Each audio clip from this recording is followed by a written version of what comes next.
Hello guys, ఏం జరిగిందంటే actually నేను గచ్చిబౌలి ఫ్లైఓవర్ దగ్గర ఆటో ఎక్కి బయోడైవర్సిటీ పార్క్ దగ్గర దిగాలి. నా ఆఫీస్ అక్కడ. సో యూజువల్లీ నేను నా ఫ్రెండ్ వెళ్తాము. ఆ రోజు తను లీవ్లో ఉండే, తన ఇంటికి వెళ్ళి ఉండింది. సో ఇంకా నేను ఒక్కటే వెళ్ళాల్సి వచ్చింది. ఈ ప్లేస్ నాకు కొంచెం కొత్త. ఇన్కేస్ అది పాత అయినా కూడా అలానే జరుగుంటుంది. యాక్చువల్లీ అక్కడ వెళ్ళి ఆటో భయ్య బయోడైవర్సిటీ పార్క్ అని చెప్పి అడిగితే అవునని చెప్పాడు. సరిగ్గానే అడిగాను, ఆయన కూడా సరిగ్గానే చెప్పాడు. హిందీలో ఆవో అన్నట్టు అన్నాడు అనమాట. మనకి హిందీ సరిగ్గా రాదు, అసలుకే రాదు. సరే చెప్పాడు కదా అని చెప్పి ఎక్కాను. ఎక్కిన దాన్ని ఒక్కటే ఉన్నప్పుడు కొంచెం కాన్షియస్గా ఏ రూట్ ఏంటి అని చూసుకోవాలి కదా. చూసుకోకుండా స్నాప్ పెట్టుకుంటున్నాను.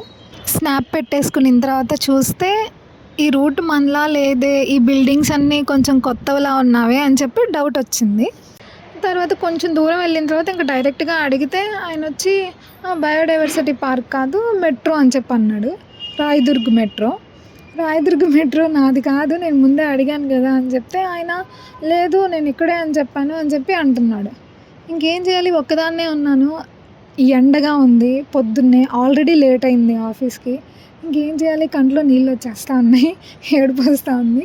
ఇంకేం చేయలేక అక్కడి నుంచి దిగేసి అక్కడి నుంచి మళ్ళీ బుక్ చేసుకొని వెళ్ళాల్సి వచ్చింది. కాబట్టి మీరు కూడా ఎవరైనా నాలాగా ఉంటే కాన్షియస్గా ఎక్కడికి వెళ్తున్నాం ఏంటి అని చూసుకోండి, ఫోన్లో మునిగిపోకుండా.